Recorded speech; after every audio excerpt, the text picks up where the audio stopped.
I have a friend named Monty Roberts who owns a horse ranch in San Isidro. He has let me use his house to put on fundraising events to raise money for youth at risk programs. The last time I was there, he introduced me by saying, "I want to tell you why I let Jack use my horse."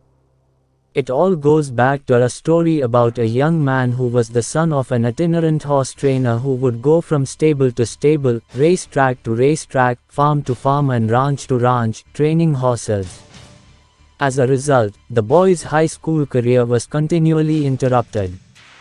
When he was a senior, he was asked to write a paper about what he wanted to be and do when he grew up. That night he wrote a 7-page paper describing his goal of someday owning a horse ranch. He wrote about his dream in great detail, and he even drew a diagram of a 200-acre ranch, showing the location of all the buildings, the stables and the track. Then he drew a detailed floor plan for a 4,000 square foot house that would sit on a 200-acre dream ranch. He put a great deal of his heart into the project, and the next day he handed it in to his teacher. 2 days later he received his paper back. On the front page was a large red F with a note that read, "See me after class."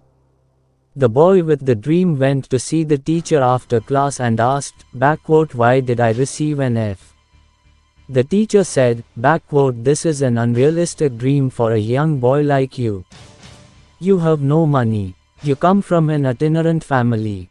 You have no resources. Owning a horse ranch requires a lot of money. You have to buy the land.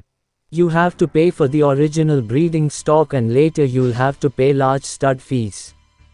There's no way you could ever do it." Then the teacher added, "If you will rewrite this paper with a more realistic goal, I will reconsider your grade." The boy went home and thought about it long and hard. He asked his father what he should do. His father said, "Look, son, you have to make up your own mind on this. However, I think it is a very important decision for you." Finally, after sitting with it for a week, the boy turned in the same paper, making no changes at all. He stated, "You can keep the F and I'll keep my dream." Monty then turned to the assembled group and said, "I tell you this story because you are sitting in my 4,000 square foot house in the middle of my 200-acre horse ranch. I still have that school paper framed over the fireplace." He added, "The best part of the story is that 2 summers ago that same school teacher brought 30 kids to camp out on my ranch for a week.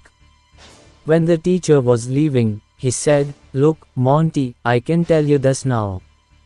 When I was your teacher, I was something of a dream stealer. During those years I stole a lot of kid dreams. Fortunately you had enough gumption not to give up on yours. Moral: don't let anyone steal your dreams.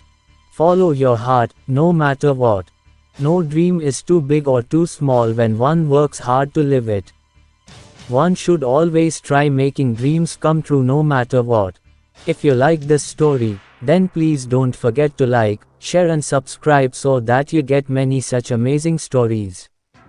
Thanks and see you in the next video.